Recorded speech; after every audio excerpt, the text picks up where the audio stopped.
सप्तवर्षीय युद्ध। सप्तवर्षीय युद्ध 1756 से 1763। सप्तवर्षीय युद्ध के कारण उपनिवेशों पर नियंत्रण को लेकर ब्रिटेन एवं फ्रांस में युद्ध। हालांकि ब्रिटेन को सफलता तो मिली, लेकिन एक बड़ी आर्थिक कीमत अदा करनी पड़ी और युद्ध के दौरान फ्रांसीसियों एवं यूरोप के मध्य व्यापार एवं सहयोग से ब्रिटेन व्यतीत हुआ। युद्ध के पश्चात ब्रिटेन ने औपनिवेशिक कानूनों को कठोरतापूर्वक लागू करने का निर्णय लिया। साथ ही आर्थिक फायदे को देखते हुए कुछ नए कानून भी लागू हुए, जैसे 1765 में स्टाम्प एक्ट। अमेरिका में व्यावसायिक समझौतों में स्टाम्प का उपयोग किया जाना था। सप्तवर्षीय युद्ध के पश्चात अंग्रेजों की कठोर नीति से उपनिवेशों में असंतोष बढ़ा। 1765 में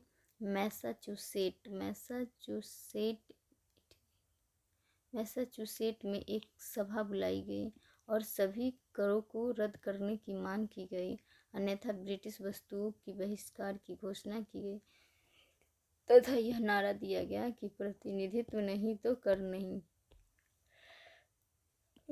स्वरूप अलग अलग निवेशों में स्वतंत्रता के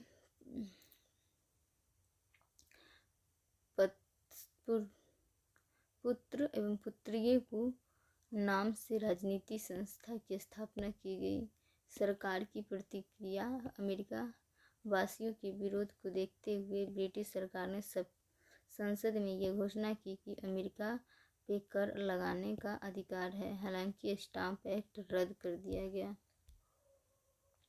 लेकिन अमेरिका में आयात की जाने वाली कुछ वस्तुओं पर सीमा शुल्क लगाई गई, जैसे कागज, सीसा, रंग एवं चाय। अमेरिका वासियों ने इन कर का भी विरोध किया। बहिष्कार आंदोलन जारी रहा। सरकार को झुकना पड़ा। चाय के अतिरिक्त अन्य कर भी समाप्त कर दिए गए। बोस्टन चाय पार्टी। 1773।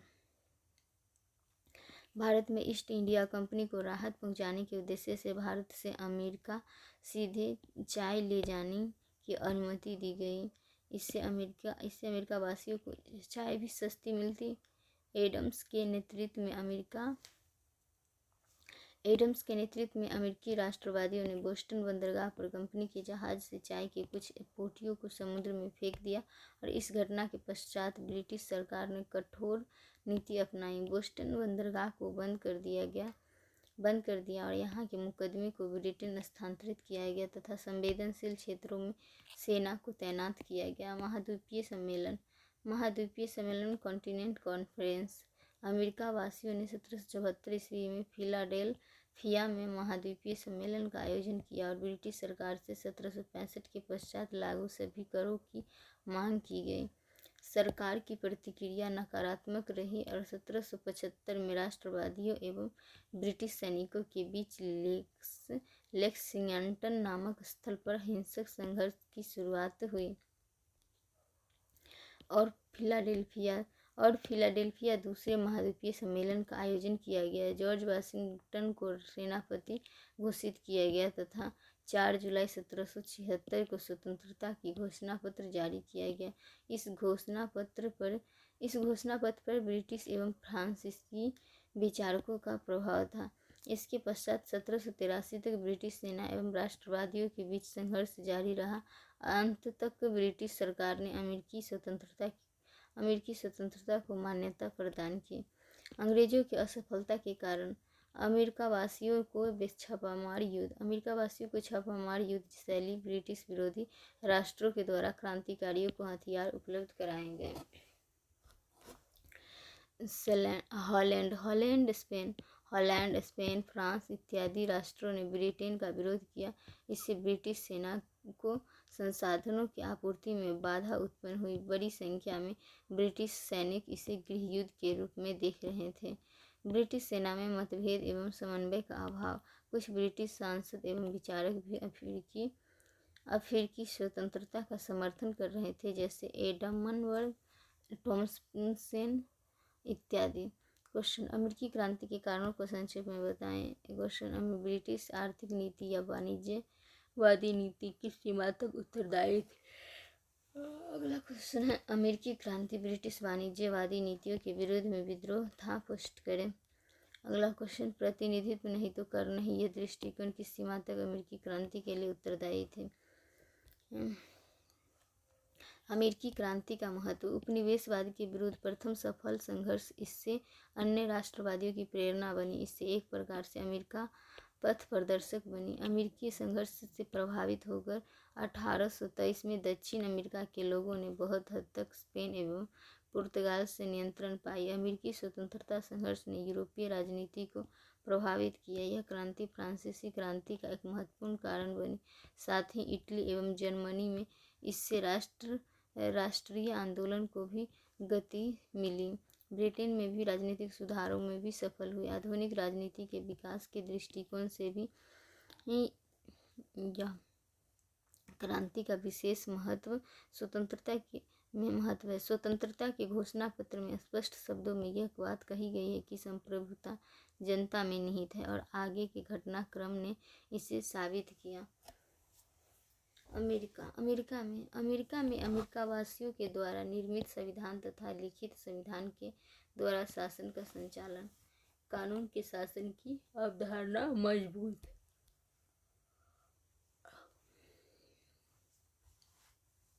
लोकतांत्रिक शासन के क्षेत्र में कुछ नए प्रयोग भी किए गए हैं, जैसे गणतंत्रात्मक शासन व्यवस्था, शक्ति पृथक्करण पर आधारित सरकार, संघात्मक सरकार, पंथनिरपेक्ष राज्य, मूल अधिकारों का संविधान में प्रावधान इत्यादि। समय के साथ साथ इन परिवर्तनों का प्रभाव न केवल यूरोपीय राष्ट्रों पर दिखा बल्कि बड़े पैमाने पर उपनिवेशों पर भी, यहाँ तक कि हमारे राष्ट्रीय आंदोलन एवं संविधान पर भी इसका प्रभाव दिखा। नोट पॉइंट, संविधान में महिलाओं, अमेरिकन इंडियन तथा अमेरिकन और दासों को मत देने का अधिकार नहीं था। अधिकार नहीं दिया गया और जिन वर्गों को अधिकार दिया भी गया उनके साथ संपत्ति संबंधी योग्यताएं भी या शर्तें भी जोड़ी गई। दास प्रथा को संवैधानिक संरक्षण भी प्रदान किया गया। हालांकि 1861 से 65 के मध्य अमेरिका में गृह युद्ध हुआ और 1863 में दास प्रथा समाप्त कर दी गई। इसके बाद भी दासों के साथ भेदभाव बना ही रहा। 19वीं सदी के अंत तक अमेरिकन इंडियंस को तथा प्रथम विश्व युद्ध के पश्चात महिलाओं को मत देने का अधिकार दिया गया। दशक में नस्लीय भेदभाव के विरुद्ध एक सशक्त नागरिक अधिकार आंदोलन अमेरिका में चला और इसमें मार्टिन लूथर किंग की महत्वपूर्ण भूमिका रही और विभिन्न कानूनों के माध्यम से राजनीति, शिक्षा, रोजगार, परिवहन के साधनों इत्यादि से संबंधित भेदभाव को समाप्त किया गया। Note point, Martin Luther king के बारे में अध्ययन करें गूगल से। अमेरिकी संविधान के बारे में सामान्य जानकारी, अमेरिकी गृह युद्ध के बारे में भी संक्षिप्त जानकारी। फ्रांसीसी क्रांति 1789 से 1799, फ्रांसीसी क्रांति के कारण प्लस घटनाक्रम प्लस महत्व। बुर्गो वंश के लुई 16वां, Marie Antoinette, Versailles, Paris. France क्रांति, फ्रांसीसी क्रांति, व्यापक क्रांति मतलब व्यापक परिवर्तन एंड आमूलचूल परिवर्तन। राजनीतिक आर्थिक, व्यापक परिवर्तन राजनीतिक, आर्थिक, बौद्धिक, तकनीकी।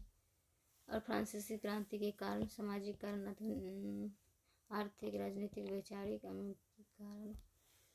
क्रांति के कारण राजा के नीचे पादरी और पादरी के नीचे जमींदार और सामंत उसके सबसे नीचे आ गए आम लोग।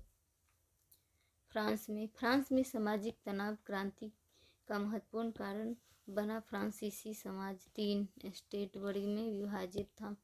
प्रथम दोनों स्टेट में पादरी तथा सामंत जैसे अभिजात्य वर्ग शामिल थे।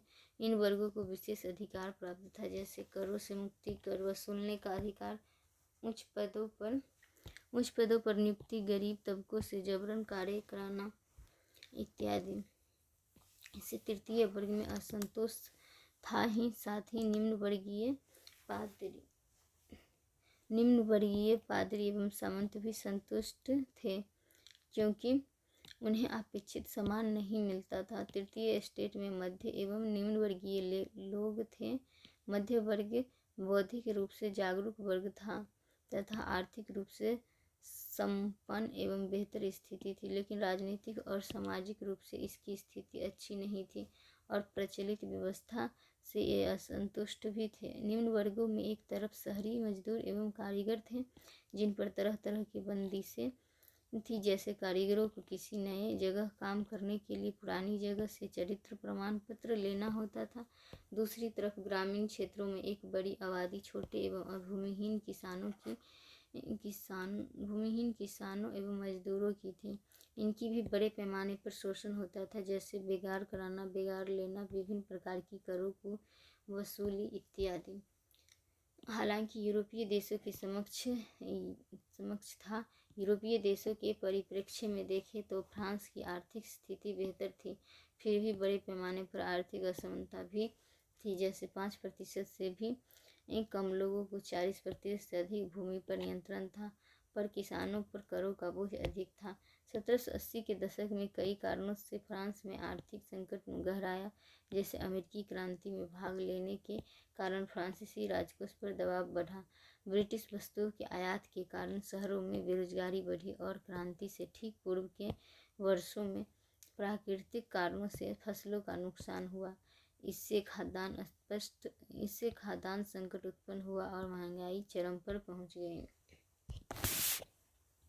बौद्धिक या वैचारिक कारण क्रांति के लिए केवल परिस्थितियां ही आवश्यक नहीं होती है, बल्कि परिस्थितियों का एहसास हो और चुनौतियों से निकलने का रास्ता और विकल्प भी। इस संदर्भ में बुद्धिजीवियों की भूमिका विशेष महत्व रखती है और यह देखा भी गया है कि बड़े परिवर्तन या बदलाव वाली घटनाएं बौद्धिक शून्य में घटित नहीं होती हैं। क्वेश्चन 18वीं सदी में पेरिस एक प्रकार से यूरोपीय की बौद्धिक गतिविधियों का केंद्र बिंदु था। रूसो, वॉल्टेयर, दिदरो, मोंटेस्क्यू जैसे विचारकों के लेखों ने न केवल समस्याओं की ओर लोगों का ध्यान खींचा, बल्कि विकल्प पर भी। मोंटेस्क्यू ने निरंकुश राजतंत्र के स्थान पर शक्ति पृथक्करण का विकल्प लोगों के सामने रखा। वहीं रूसो ने संप्रभुता को जनता में निहित माना और राज्यों का सामाजिक समझौते का परिणाम। वाल्टेयर ने तर्क के आधार पर धर्मतंत्र को चुनौती दी तथा अभिव्यक्ति की आज़ादी का खुला समर्थन दिया। इसी प्रकार फिजियोक्रेट्स अर्थशास्त्रियों के वर्ग ने आर्थिक गतिविधियों में राज्य के हस्तक्षेप का विरोध किया। इस प्रकार बुद्धिजीवियों ने क्रांति की वैचारिक पृष्ठभूमि का निर्माण किया और क्रांति के साथ होने वाले परिवर्तनों में इनके विचारों की अहम भूमिका रही। राजनीतिक कारण वंश परिवर्तन एवं क्रांतियों के पीछे शासकों की अदूरदर्शिता एक महत्वपूर्ण कारण रही है। फ्रांसीसी क्रांति भी इसका अपवाद नहीं है। लुई सोलहवें के शासन के प्रति उदासीनता एवं निर्णय न ले पाने जैसी अयोग्यता के कारण क्रांति का मार्ग प्रशस्त हुआ। योग्य मंत्रियों की सलाह की उपेक्षा, राजनीतिक मामलों में महारानी के निरंतर हस्तक्षेप, फिजूल खर्ची, भ्रष्टाचार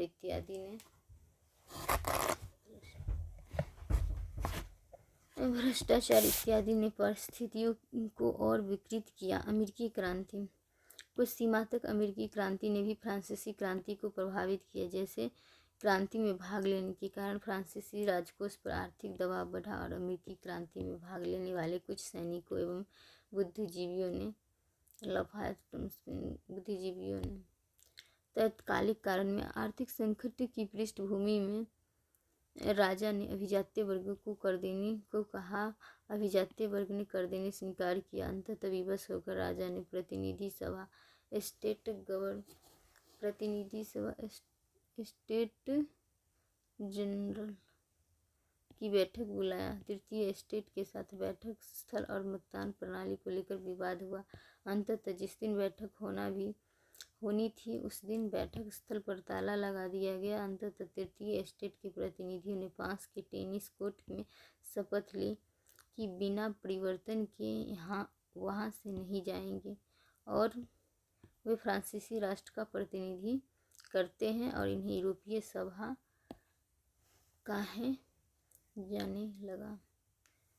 घटनाक्रम: राष्ट्रीय सभा एक व्यवस्थापिका सभा 1789-1792, जैकोबिन 1792-1795, डायरेक्टरी 1795 से 1799।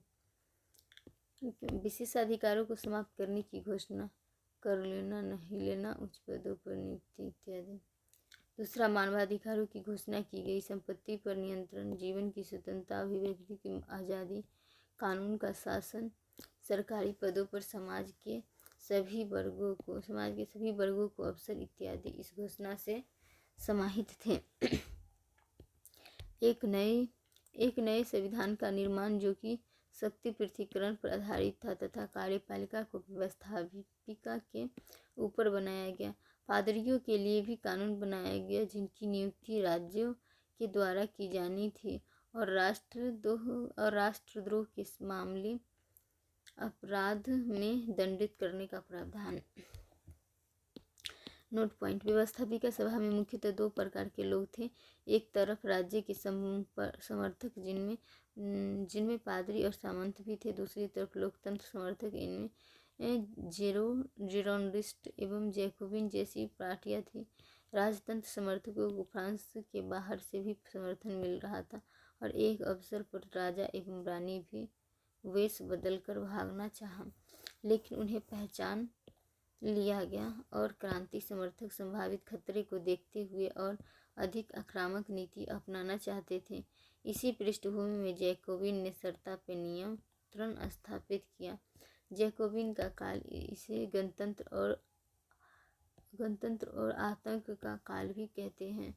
1792 से 1795।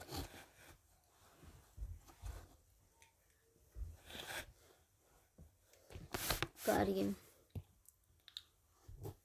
राजा एवं रानी को फांसी की सजा दी गई तथा गणतंत्र की स्थापना की गई। पड़ोसी देशों से क्रांति की रक्षा के लिए एक विशाल सेना का गठन, समाज के सभी वर्गों को योगदान देने के लिए कहा गया और अनिवार्य सैन्य भर्ती कानून लागू किया गया।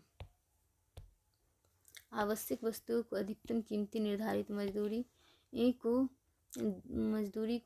के न्यूनतम मजदूरी तय की गई। दास प्रथा को समाप्त करने की घोषणा। शिक्षा को चर्च के नियंत्रण से मुक्त करने की घटना। फ्रांसीसी लोगों को नागरिक कहकर संबोधित किया जाने लगा। नोट: हालांकि आतंक के शासन से परेशान होकर जैकोबिन नेताओं को भी हत्या कर दी गई और एक नई व्यवस्था की शुरुआत की गई जिसमें कार्यपालिका की जिम्मेवारी 5 डायरेक्टरों को कुछ अवधि के लिए सौंपी गई। डायरेक्टरी का शासन 1795 से 1799। इस अवधि में भ्रष्टाचार चरम पर था और निर्णय की समस्या और परिस्थितियों को लाभ उठाते हुए नेपोलियन ने सत्ता पर नियंत्रण स्थापित किया। महत्व: राजनीतिक महत्व में सामंती व्यवस्था या विशेषाधिकार संयुक्त व्यवस्था को समाप्त करने की औपचारिक घोषणा की गई और संविधान के शासन की बुनियाद रखी गई। संप्रभुता की अवधारणा स्पष्ट और सशक्त, जैसे फ्रांस के लोग ही फ्रांस के संदर्भ में निर्णय लेंगे, न कि पड़ोसी देशों के शासक, न तो पोप। और संप्रभुता जनता में ही निहित है। इसकी जोरदार अभिव्यक्ति क्रांति के दौरान दिखी। क्रांति के दौरान राष्ट्र की एक नई परिभाषा दी गई, अर्थात राष्ट्र का आशय भूभाग से नहीं लोगों से है और आधुनिक राष्ट्रवाद की एक सशक्त अभिव्यक्ति भी है। आधुनिक राजनीति के क्षेत्र में शक्ति का पृथक्करण। जैकोबिन के शासन काल में राज्य का निम्न वर्गों के प्रति झुकाव दिखे। इसे कल्याणकारी राज्य और समाजवादी राज्य की दिशा में प्रारंभिक प्रयोग के तौर पर देख सकते हैं। धर्म को राजनीति से पृथक किया गया। नोट: क्रांति के कारण लंबे समय तक राजनीतिक अस्थिरता। निर्वाचन के लिए संपत्ति संबंधी योग्यता।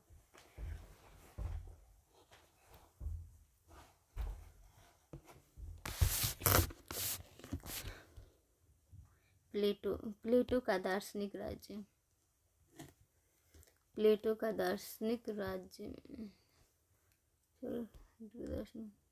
निर्वाचन के संपत्ति संबंधी योग्यता और महिलाओं को मत देने का अधिकार नहीं। क्रांति का राजनीति कारण में क्रांति का सर्वाधिक लाभ मध्य वर्ग को मिला। फ्रांसीसी क्रांतियों के परिवर्तनों का महत्व केवल फ्रांस के दृष्टिकोण से नहीं था, बल्कि यूरोप एवं वैश्विक राजनीति पर भी इसका व्यापक प्रभाव दिखा। आर्थिक सामाजिक महत्व, विशेषाधिकारों को समाप्त कर संपत्ति को सुरक्षा संबंधी प्रावधान इत्यादि ने पूंजीवाद के विकास को प्रशस्त किया। राष्ट्रीय शिक्षा नीति, चर्च के नियंत्रण से शिक्षा को मुक्त करना, सैद्धांतिक तथा व्यवहारिक अर्थों में समाज के सभी वर्गों को एक समान मानना, नागरिक कहकर संबोधित करना सामाजिक समानता की दिशा में एक महत्वपूर्ण कदम था। मानवाधिकारों की घोषणा का न केवल फ्रांस बल्कि वैश्विक स्तर पर एक सामाजिक महत्व था। क्वेश्चन, फ्रांसीसी क्रांति के कारणों को संक्षेप में बताएं। अगला क्वेश्चन है, फ्रांसीसी क्रांति के लिए आर्थिक संकट एवं राजतंत्रीय कुशासन किस सीमा तक उत्तरदायी थी। अगला क्वेश्चन, राजतंत्रीय कुशासन ने यदि क्रांति को प्रज्वलित किया तो उच्च आदर्श ने इसे बनाए रखा। चर्चा कीजिए। अगला क्वेश्चन, फ्रांसीसी क्रांति संबंधी एवं सर्वसमावेशी घटना बौद्धिक शून्य से नहीं घटती, उदाहरण बताएं। अगला क्वेश्चन, आधुनिक राजनीति के विकास के दृष्टिकोण से अमेरिकी एवं फ्रांसीसी क्रांति के महत्व को संक्षेप में बताएं। नेपोलियन 1799 से 1815। नेपोलियन का उदय, इम्पैक्ट, कार्यक्रम, महाद्वीपीय व्यवस्था और पतन। नेपोलियन के उदय, एक सामान्य सैनिक अधिकारी से फ्रांसीसी गणतंत्र के सम्राट बनने का सफर अत्यंत ही रोमांचक रहा है। नेपोलियन की सफलता में समकालीन परिस्थितियों के साथ उसके व्यक्तित्व की अहम भूमिका थी। क्रांति के कारण ऐसी परिस्थितियां निर्मित हुई जिसमें सामान्य व्यक्ति को भी आगे बढ़ने का अवसर मिला और नेपोलियन को भी इसका लाभ मिला। सैनिक स्कूल में प्रवेश से लेकर सैनिक अधिकारी बनने में क्रांतिकालीन परिस्थितियों की अहम भूमिका रही। या क्रांति के दौरान राजनीतिक अस्थिरता, अव्यवस्था, भ्रष्टाचार, राजनीतिक हत्याएं इत्यादि से लोग ऊब चुके थे और राजनीतिक स्थिरता एवं शांति के लिए नेपोलियन की ओर देख रहे थे।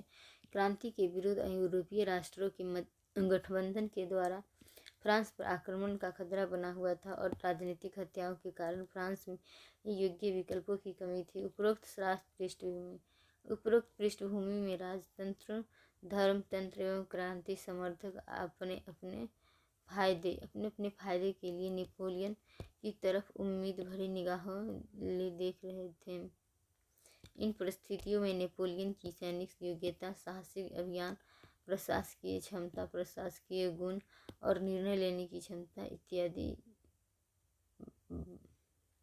इत्यादि कारणों से उसकी लोकप्रियता बढ़ती गई।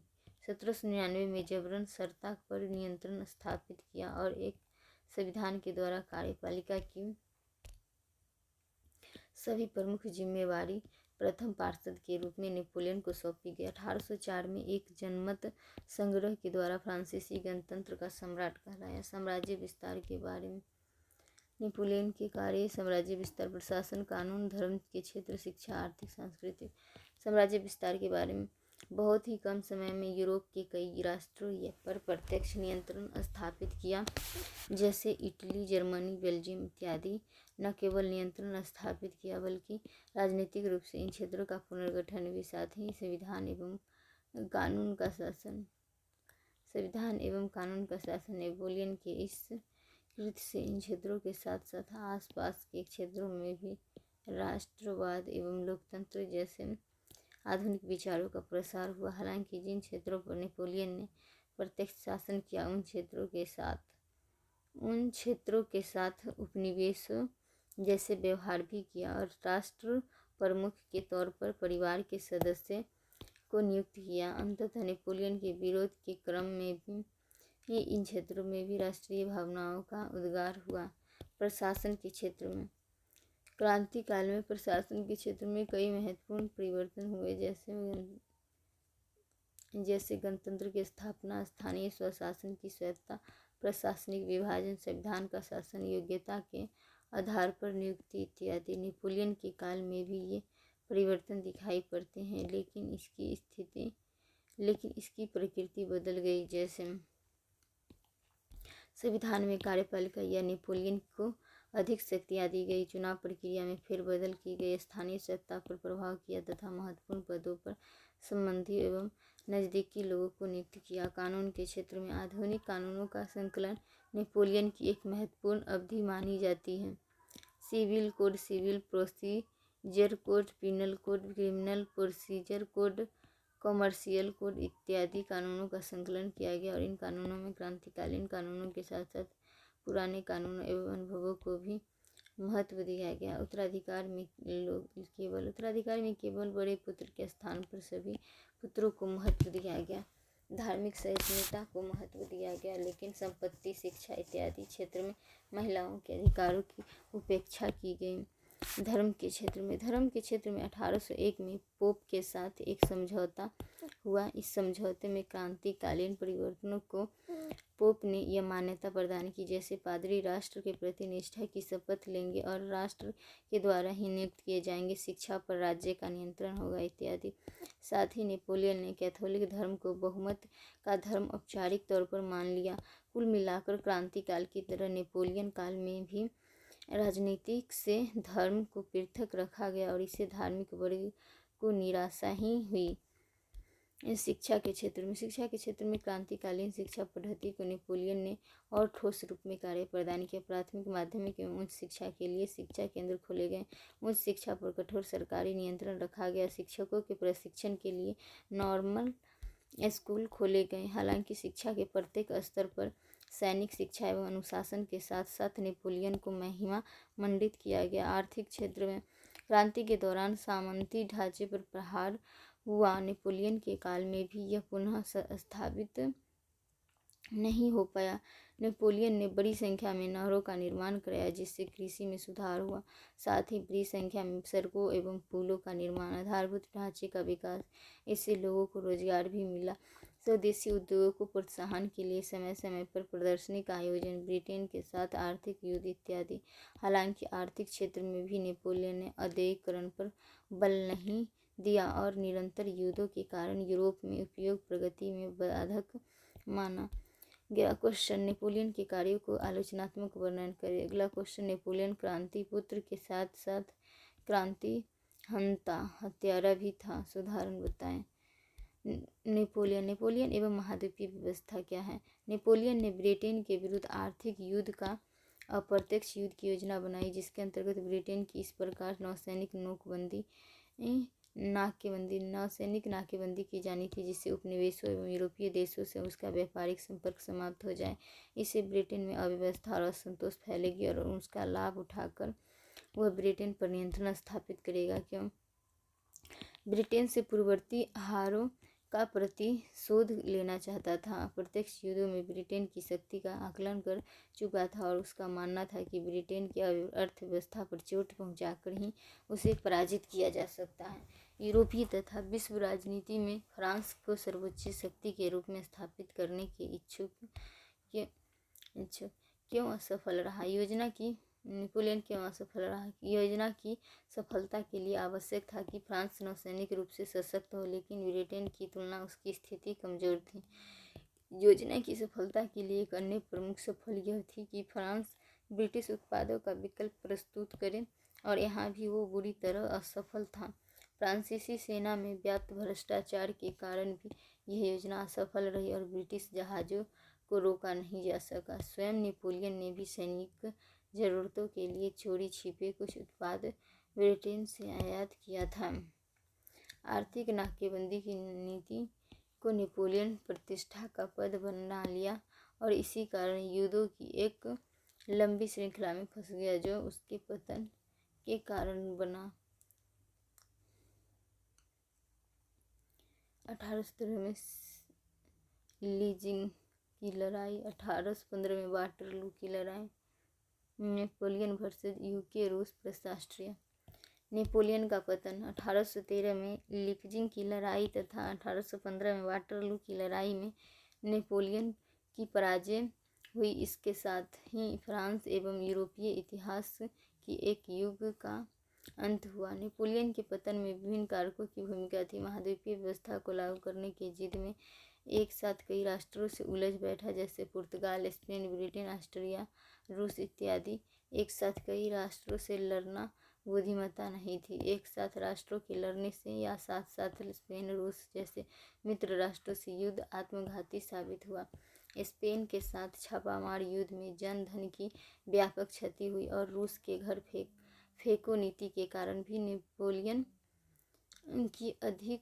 को अधिक नुकसान हुआ। नेपोलियन की आर्थिक नाकेबंदी की नीति से मध्य वर्ग एवं आम लोग भी नाराज थे। आवश्यक वस्तुओं के अभाव के कारण पूरे यूरोप में नेपोलियन का विरोध हो रहा था, यहाँ तक कि फ्रांस में भी।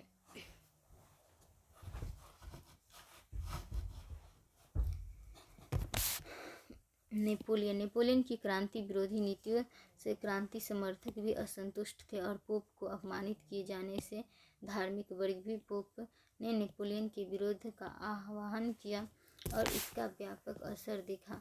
स्वयं नेपोलियन ने इसे अपने पतन का एक महत्वपूर्ण कानून माना। इसके अतिरिक्त नेपोलियन का जिद्दी स्वभाव, भरोसेमंद सहयोगी का अभाव, संकालू प्रवृत्ति होने इत्यादि के कारण भी नेपोलियन का नुकसान हुआ। यूरोपीय राष्ट्रों के मध्य स्थापित एकता। वियना सम्मेलन। ब्रिटेन, प्रशा, ऑस्ट्रिया, रूस चैलेंज निर्णय। वियना सम्मेलन के समय चुनौतियाँ। यूरोपीय के पतन। वियना सम्मेलन। नेपोलियन के पतन के पश्चात यूरोप एक प्रकार से दो भागों में विभाजित दिखाई दे रहा था। एक तरफ राजतंत्र एवं धर्मतंत्र लोक समर्थक लोग थे जो पुरानी व्यवस्था बना के रखना चाहते थे और नेपोलियन को पराजित करने में भी इनकी महत्वपूर्ण भूमिका थी। दूसरी तरफ लोकतंत्र, समानता, स्वतंत्रता के विचारों के समर्थक मध्य आम लोग थे जो इन विचारों को लागू करने के पक्ष में इन्हें प्रगतिशील शक्तियाँ भी कह सकते हैं। इसी पृष्ठभूमि में वियना सम्मेलन के समक्ष निम्नलिखित चुनौतियाँ। एक में राज्य का पुनर्गठन, क्योंकि नेपोलियन ने राजनीतिक मानचित्र में कई हेरफेर बदल किए थे। नेपोलियन के अधीनस्थ राज्यों में राजतंत्रात्मक व्यवस्था की शुरुआत की जाए या लोकतंत्र की। तीसरा, नेपोलियन जैसे शासक के उभार को रोकने के लिए क्या कदम उठाए जाएं। चौथा, जो भी निर्णय लिए जाएं उसकी देखरेख के लिए किस प्रकार की व्यवस्था। प्रमुख निर्णय। नेपोलियन के अधीन राज्यों में वैधता को सिद्धांत को अपनाते हुए राजतंत्रात्मक व्यवस्था का शुरुआत किया जाए। फ्रांस में बुर्बो वंश को स्थापित किया जाए। हॉलैंड को बेल्जियम का क्षेत्र दिया गया। स्वीडन को नॉर्वे का क्षेत्र दिया गया। स्विट्जरलैंड को एक स्वतंत्र राष्ट्र का दर्जा दिया गया। सार्डिनिया को पीडमेंट का क्षेत्र दिया गया और ये प्रशा को राइन नदी तक का क्षेत्र दिया गया। वियना सम्मेलन के निर्णय पर नज़र रखने के लिए कंसर्ट ऑफ यूरोप नामक राज्यों का एक संघ बनाया गया। यूके, प्रशा, रूस। Concert of Europe. समुद्री लुटेरों के विरुद्ध लड़ाई को लेकर राष्ट्रों में सहमति बनी। अंतर्राष्ट्रीय नदियों और समुद्री क्षेत्रों में नौ परिवहन के नियम के संदर्भ में भी सहमति बनी। सकारात्मक पहले। यूरोप में लगभग 4 दशकों तक शांति बनी रही। औद्योगिक क्रांति का प्रसार। पश्चिमी यूरोपीय राज्यों में तथा पूंजीवादी को गति मिली। महत्व। युद्ध काल में राष्ट्रों के बीच सहयोग एक सामान्य परंपरा थी, लेकिन युद्ध के पश्चात व्यवस्था बनाने के लिए राष्ट्रों के बीच सहयोग एक नई प्रणाली की शुरुआत हुई। सभी राष्ट्र के हित से संबंधित मुद्दों पर सामूहिक सहमति बनाने की कोशिश पराजित होने के बावजूद फ्रांस के साथ उदार व्यवहार किया गया। प्रशा एवं सार्डिनिया को नेपोलियन के विरुद्ध लड़ने के लिए पुरस्कृत किया गया। साथ ही फ्रांस की पूर्वी एवं दक्षिणी सीमा पर राज्यों को सशक्त बनाया गया। लेकिन आगे चलकर इन्हीं राज्यों के नेतृत्व में इटली और जर्मनी का एकीकरण हुआ। नकारात्मक एवं आलोचनात्मक पहलू। सम्मेलन में लोकतांत्रिक व्यवस्था को महत्व नहीं दिया गया। विभिन्न राज्यों में इसको लेकर असंतोष। शीघ्र ही 1948 की यूरोपीय क्रांतियों में वियना व्यवस्था की चुनौती दी गई। राष्ट्रों के पुनर्गठन में राष्ट्रीयता के सिद्धांतों को विशेष महत्व नहीं दिया गया या राष्ट्रवादी विचारधारा को। महत्वपूर्ण यूरोपीय शक्ति या राष्ट्रों का संक्षिप्त परिचय। ब्रिटेन यूरोप एवं विश्व की महत्वपूर्ण शक्ति है। यूरोप में शक्ति संतुलन की नीति बनाए रखने पर बल, लेकिन विश्व में अपने सर्वोच्च स्थिति को बनाए रखना प्राथमिकता और नौसैनिक क्षमता पर विशेष ध्यान। लोकतंत्र राष्ट्रवाद पृष्ठभूमि, अमेरिकी क्रांति, फ्रांसीसी क्रांति, नेपोलियन, वियना सम्मेलन 1815, राष्ट्र का परिचय। फ्रांस 19वीं सदी में फ्रांस राजनीतिक अस्थिरता संवैधानिक राजतंत्र से होते हुए गणतंत्र के राष्ट्रों पर यूरोप एवं विश्व में सर्वोच्च शक्ति के रूप में स्थापित होने के इच्छुक ऑस्ट्रिया हैब्सबर्ग का शासन बहुभाषा भाषी साम्राज्य। इसके अंतर्गत Austria Hungary, Slovenia, Slovakia, Croatia तथा उत्तर पूर्वी इटली का क्षेत्र शामिल था और जर्मन राज्यों के संघ का भी प्रमुख राष्ट्रवाद की घोर विरोधी, लोकतंत्र का विरोधी। ऑस्ट्रिया का दक्षिण पूर्वी यूरोप में विशेष अभिरुचि।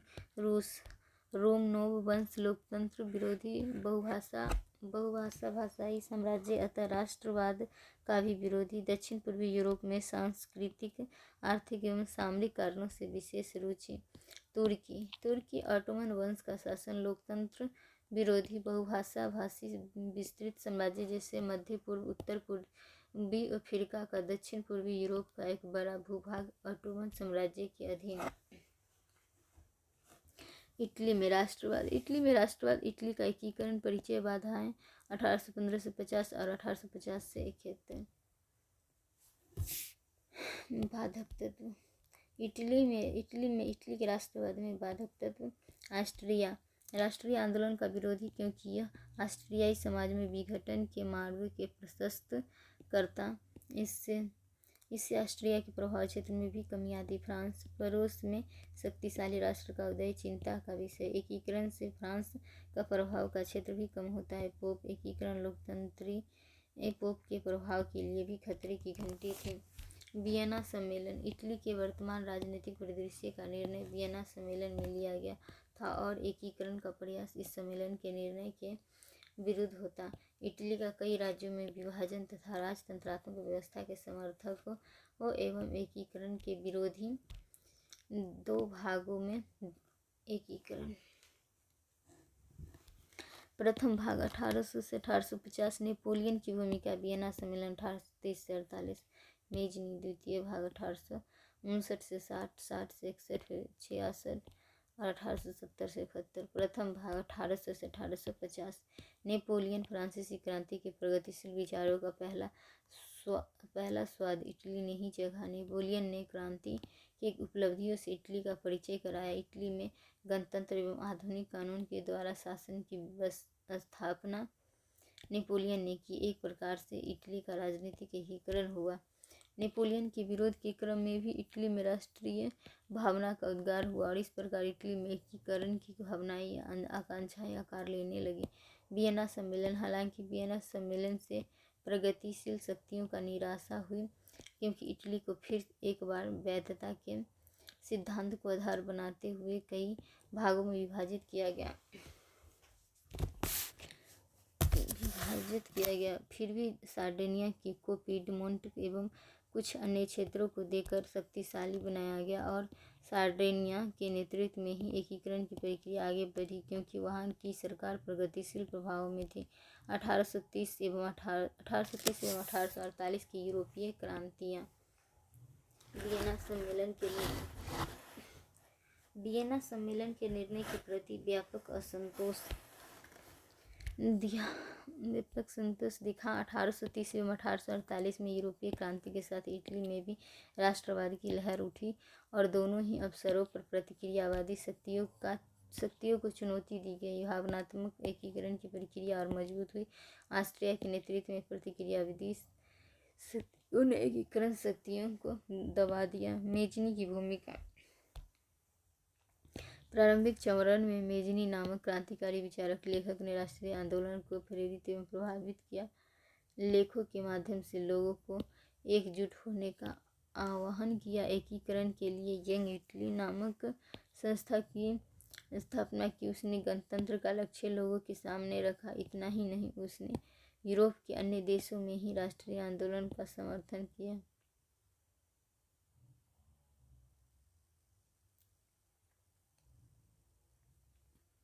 यंग इटली नामक संस्था की स्थापना की। उसने गणतंत्र का लक्ष्य लोगों के सामने रखा। इतना ही नहीं, उसने यूरोप के अन्य देशों में ही राष्ट्रीय आंदोलन का समर्थन किया। निष्कासित जीवन जीते हुए भी निरंतर लोगों को एकीकरण करने का प्रयत्न किया। नोट: 1850 तक एकीकरण के लिए निरंतर कोशिश की गई, लेकिन इटालियन राष्ट्रवादियों को सफलता नहीं मिली। दूसरा भाग, क्षेत्रीय एकीकरण।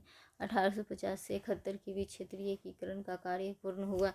इसमें सार्डिनिया के शासक इमैनुएल, प्रधानमंत्री काबुल, राष्ट्रभक्त गैरिबाल्डी के प्रयासों के साथ साथ अंतर्राष्ट्रीय पृष्ठभूमि की अहम भूमिका रही।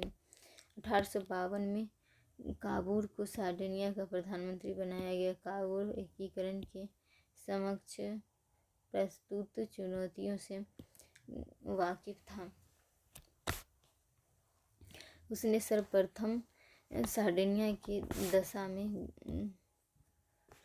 दशा में सुधार के लिए कई महत्वपूर्ण कदम उठाए। कृषि, उद्योग इत्यादि का विकास, सेना का आधुनिकीकरण, धर्म एवं राज्य को पृथक तथा सभी कार्य संसदीय कानूनों के द्वारा की गई। इससे एकीकरण समर्थकों के बीच सार्डिनिया की स्थिति मजबूत हुई। साथ ही नेपोलियन एवं ऑस्ट्रिया विरोधी अभियानों में साहसिक भूमिका के कारण ही सार्डिनिया का विरोध महत्व था। काबुल को इस तथ्य का एहसास था कि इटली के एकीकरण में कई बड़ी शक्तियों के साथ टकराव होगा और अंतर्राष्ट्रीय सहयोग के बिना एकीकरण की प्रक्रिया आगे नहीं बढ़ पाई। वह अवसर की तलाश में था और वह क्रीमिया के युद्ध ने उसे अवसर प्रदान किया। क्रीमिया के युद्ध में आमंत्रण के बिना ब्रिटेन एवं फ्रांस के पक्ष में अपनी सेना भेजी। दोनों ही राष्ट्र उससे प्रभावित हुए और युद्ध के पश्चात 1856 में पेरिस में अंतर्राष्ट्रीय सम्मेलन में काबुल को भी आमंत्रित किया गया। ऑस्ट्रिया ने सार्डिनिया का विरोध किया, लेकिन सम्मेलन में काबुल ने इटालियन क्षेत्रों में ऑस्ट्रिया अत्याचार का खूबसूरती से चित्रण किया। काबुल को भावनात्मक समर्थन मिला और यूरोप में इटली के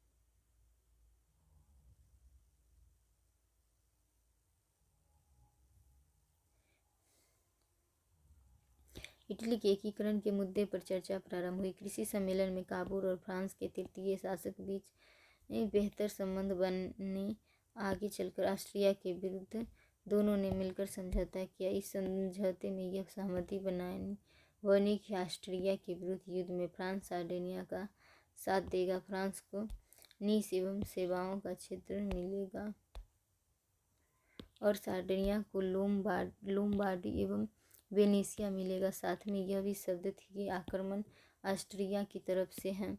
काबुल ने ऑस्ट्रिया को युद्ध के लिए उकसाया। ऑस्ट्रिया ने जैसे ही सार्डिनिया पीडमेंट पर आक्रमण किया, फ्रांसीसी सेना ने काबुल पर नियंत्रण किया और लोम्बार्डी पर काबुल का नियंत्रण भी स्थापित हुआ। लेकिन अचानक फ्रांस ने नेपोलियन तृतीय ऑस्ट्रिया से समझौता करने को घोषणा की।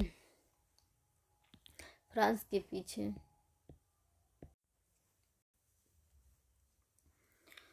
के पीछे हटने से एकीकरण की प्रक्रिया प्रारंभ में अधूरी प्रतीत हुई, लेकिन आसपास के छोटे रियासतों ने सार्डिनिया में विलय की मांग की। ऑस्ट्रिया एवं फ्रांस ने इसका विरोध किया, लेकिन ब्रिटेन ने समर्थन जनमत संग्रह कराया गया और लोम्बार्डी सहित अन्य छोटे छोटे राज्यों को सार्डिनिया में विलय हुआ और इस प्रकार क्षेत्रीय एकीकरण का पहला चरण सफल हुआ। दूसरा चरण 1860 से 61। काबुल ने दक्षिण की तरफ से एकीकरण की योजना को आगे बढ़ाने का निर्णय लिया। दक्षिणी राज्यों में भी एकीकरण की मांग की जा रही थी। काबुल ने गैरिबाल्डी से नेतृत्व करने का आग्रह किया और गैरिबाल्डी ने इसके लिए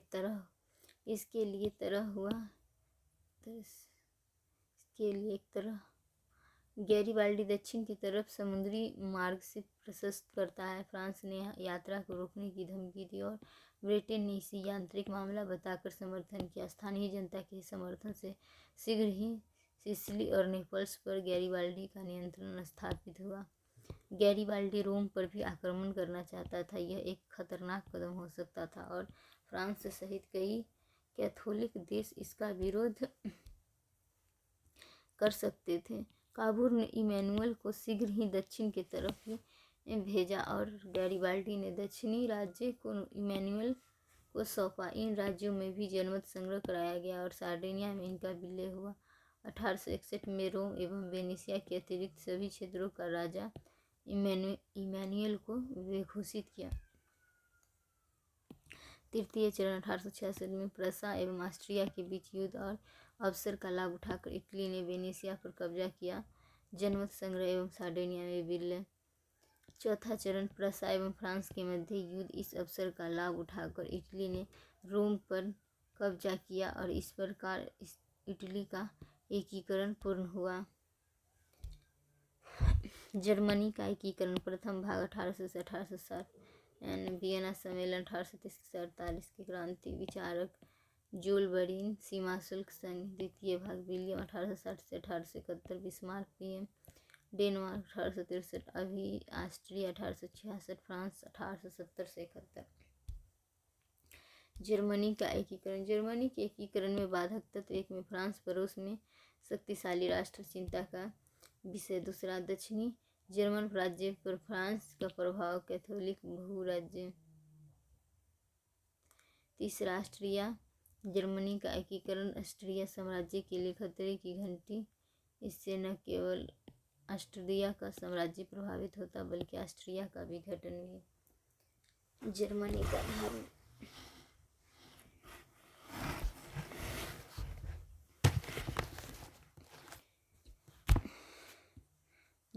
जर्मनी का धार्मिक टकराव भी एकीकरण में बाधक। या उत्तरी राज्य प्रोटेस्टेंट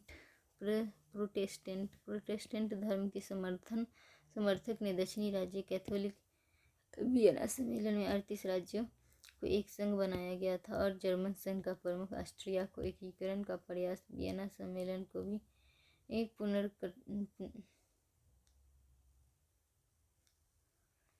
चुनौती होता। राजतंत्र समर्थक लोगों का जर्मन राज्य में प्रभाव और उनके द्वारा भी विरोध की संभावना। जर्मन एकीकरण के भाग विवरण। 1800 से 1860 नेपोलियन की भूमिका। इटली की तरह जर्मन एकीकरण की प्रक्रिया को भी नेपोलियन ने प्रभावित किया और एक तरफ 300 से अधिक रियासतों को पुनर्गठित कर 39 रियासतों को परिसंघ बनाया। संविधान के शासन को लागू किया गया तथा पवित्र रोमन साम्राज्य को समाप्त कर जर्मन एकीकरण की आकांक्षाओं का आकार दिया। हालांकि यह सब क्रांति के नाम पर अपने प्रभुत्व को बनाए रखने पर काम किया जाता है। दूसरी तरफ नेपोलियन के विरोध के क्रम में भी जर्मन राज्य एवं लोगों ने एकता का परिचय दिया और इससे भी भावनात्मक स्तर पर एकीकरण की प्रक्रिया आगे बढ़ी। वियना सम्मेलन लेकिन वियना सम्मेलन ने प्रत्यक्ष तौर पर एकीकरण के मार्ग के रूप में बाधा उत्पन्न किया और 38 राज्यों के संघ का प्रमुख ऑस्ट्रिया को बनाया गया। लेकिन अनजाने ही फ्रांस को संतुलित करने के उद्देश्य से राइन नदी तक का भूभाग को देकर प्रसा को शक्तिशाली बनाया गया और आगे चलकर प्रसा के नेतृत्व में जर्मनी का एकीकरण हुआ। जोलबरीन।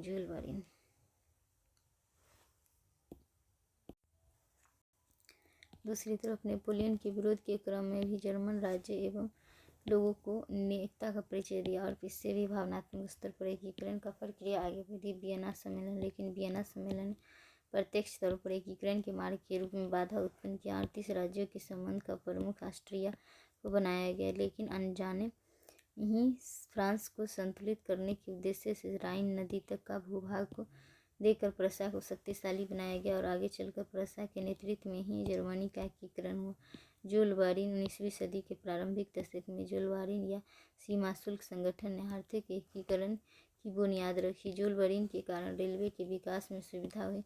1850 तक लगभग 3000 में रेलवे लाइन का निर्माण जर्मन क्षेत्रों में हुआ। कोयले एवं इस्पात की मांग बढ़ी। संरक्षणवादी नीति अपनाकर जर्मन उद्योगों को प्रोत्साहित किया गया पर ये पूरी प्रक्रिया का नेतृत्व प्रसा ने किया। साथ ही एक मध्य जर्मनवाद का उद्गार हुआ जिसने राजनीतिक एकीकरण बनाने के लिए दबाव बनाना शुरू किया। 1830 एवं 1848 की यूरोपीय क्रांति के दौरान जर्मनी में भी राष्ट्रवाद की लहर उठी। 1848 में एकीकरण समर्थकों ने प्रसा को नेतृत्व करने की को भी कहा, लेकिन ऑस्ट्रिया को संभावित विरोध को देखते हुए प्रसा ने इनकार किया और ये क्रांतियाँ विफल रहीं। विचारकों की भूमिका। जर्मन एकीकरण को वैचारिक आधार प्रदान करने के दौरान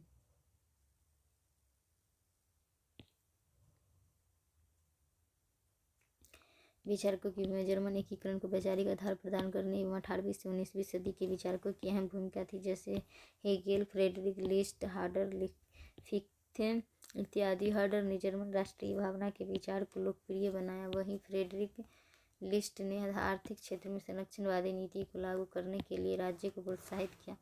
पार्ट सेकेंड।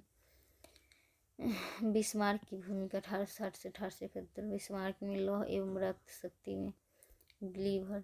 1862 में चांसलर PM डी। 1863 से 64 ए। 1866 सैंडोवा कवर और F। 1870 से 71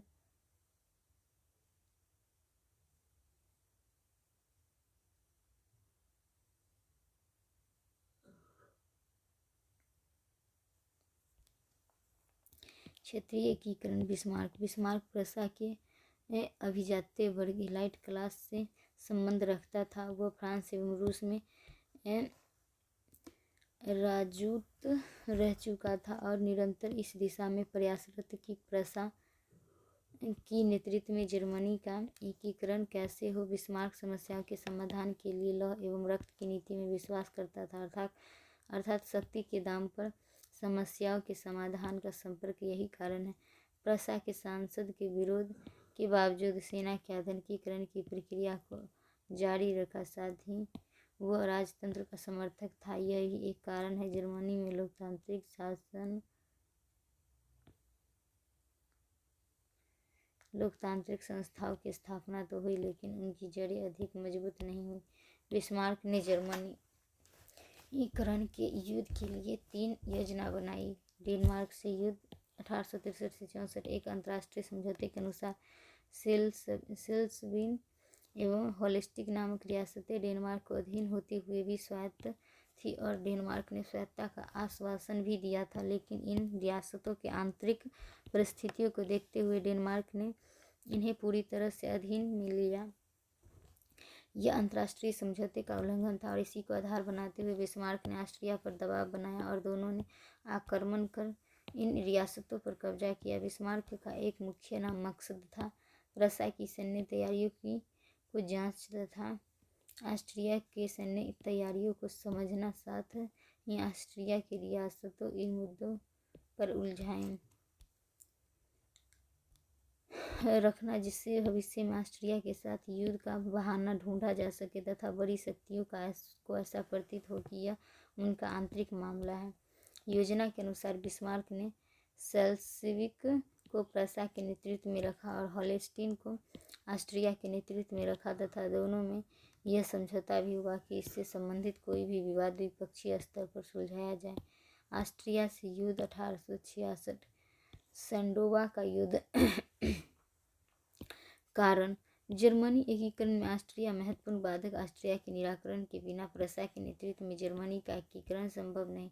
तत्कालिक कारण था ऑस्ट्रिया के द्वारा होल्स्टीन के विवाद को जर्मन राज्य के समक्ष उठाना, जबकि द्विपक्षीय स्तर पर समझौते में विवाद को सुलझाने की बात कही गई थी। इसी को आधार बनाकर बिस्मार्क ने ऑस्ट्रिया के विरुद्ध युद्ध की घोषणा की। युद्ध पूर्व तैयारी। कूटनीतिक तैयारी। युद्ध से पूर्व बिस्मार्क ने फ्रांस के शासक से व्यक्तिगत मुलाकात की और फ्रांस युद्ध के दौरान तटस्थ रहा। क्रीमिया युद्ध के दौरान ऑस्ट्रिया के व्यवहार से रूस असंतुष्ट था तथा दक्षिण पूर्व में दोनों के हित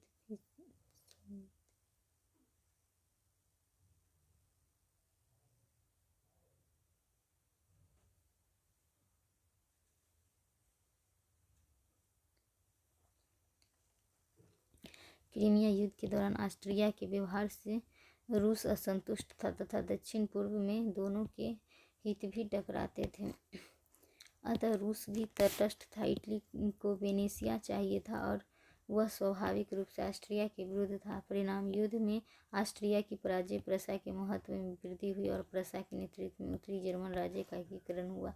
पराजित होने के बावजूद ऑस्ट्रिया को बिस्मार्क ने अपमानित नहीं किया, जैसे फ्रांस के विरुद्ध संभावित युद्ध में ऑस्ट्रिया को तटस्थ रखा जा सका। हालांकि पराजय से ऑस्ट्रिया की प्रतिष्ठा को ठेस अवश्य पहुंची। प्रसा फ्रांस युद्ध 1870 से 71। सेडान का युद्ध। कारण बिस्मार्क नेपोलियन के अभियानों का प्रतिशोध लेना चाहता था। बिस्मार्क इस तथ्य को लेकर आश्वस्त था कि एकीकरण के द्वारा फ्रांस का विरोध होगा और वह लॉ एवं नीति के माध्यम से समाधान चाहता था, जिससे प्रसा एवं जर्मनी का यूरोपीय राजनीति में महत्व बढ़ेगा। युद्ध का तात्कालिक कारण था स्पेन के उत्तराधिकारी को लेकर विवाद रहा। युद्ध पूर्व तैयारी 1 में ऑस्ट्रिया को पराजित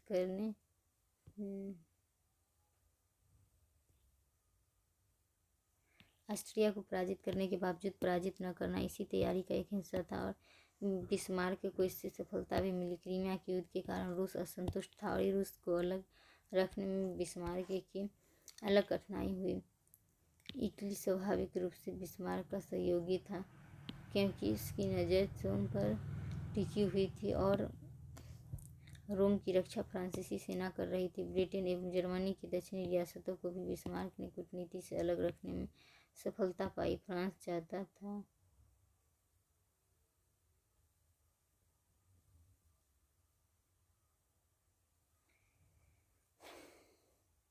और रोम की रक्षा फ्रांसीसी सेना कर रही थी। ब्रिटेन एवं जर्मनी के दक्षिणी रियासतों को भी बिस्मार्क ने कूटनीति से अलग रखने में सफलता पाई। फ्रांस चाहता था कि ऑस्ट्रिया युद्ध में तटस्थता के बदले प्रसा या तो बेल्जियम पर नियंत्रण को मान्यता दे या फिर दक्षिणी रियासतों से कुछ भाग को। बेल्जियम के मुद्दे से ब्रिटेन नाराज था। दक्षिणी रियासतों को मुद्दे से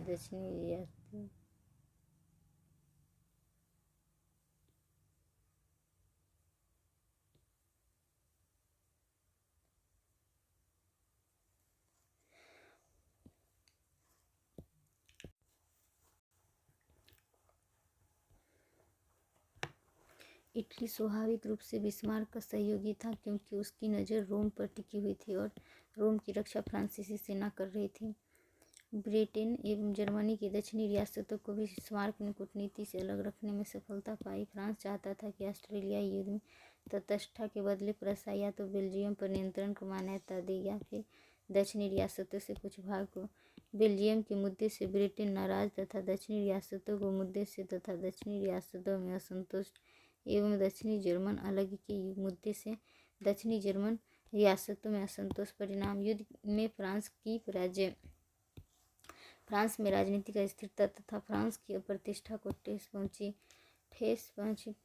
प्रसा की प्रतिष्ठा बढ़ी तथा दक्षिणी जर्मन राज्यों का प्रसा में विलय और जर्मन राज्यों का एकीकरण संपन्न हुआ। यूरोप में एक महत्वपूर्ण शक्ति के रूप में जर्मनी का उदय, क्योंकि ऑस्ट्रिया और फ्रांस को पराजित कर जर्मनी एकीकरण अधिकांश की छवि लेती आई।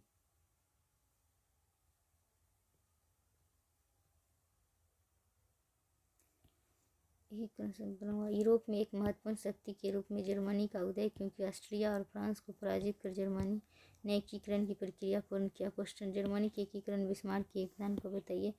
दूसरा क्वेश्चन, बिस्मार्क के लौह एवं रक्त की नीति ने जर्मन एकीकरण की प्रक्रिया को अंजाम मंजिल तक पहुंचाया। टिप्पणी करें। नेपोलियन और वियना कांग्रेस ने प्रत्यक्ष और अप्रत्यक्ष रूप से दोनों राष्ट्रों के एकीकरण को प्रभावित किया। 1830 एवं 1848 की यूरोपीय क्रांतियों के दौरान दोनों ही राष्ट्रों में एकीकरण की कोशिश हुई, लेकिन सफलता नहीं मिली। दोनों के एकीकरण में रियासत विशेष का महत्वपूर्ण भूमिका रही। सार्डिनिया एवं प्रसा एकीकरण में दोनों की चांसलर की भी महत्वपूर्ण रही। काबूल एवं बिस्मार्क के एकीकरण के दौरान दोनों ही राष्ट्रों को ऑस्ट्रिया एवं फ्रांस से युद्ध लड़ना पड़ा। दोनों का एकीकरण एक ही समय पूर्ण हुआ। दोनों एकीकरण निकलना सम्मेलन के विरुद्ध हुआ और दोनों ही राष्ट्रवाद की जीत थी। आल्प्स एवं लार्टेन असमानता के तत्व एवं अंतर के बिंदु। एकीकरण में बाधक की दृष्टि से देखें तो इटली के एकीकरण में पोप का प्रभाव एक बड़ी चुनौती थी। वही जर्मनी में ऑस्ट्रिया की संलग्नता। जर्मनी इटली की तुलना में धार्मिक आधार पर अधिक विभाजन था। जर्मनी एकीकरण या क्षेत्रीय एकीकरण से पूर्व जर्मनी का एक मजबूत आर्थिक आधार था। इसकी तुलना में सार्डिनिया का आर्थिक ठोस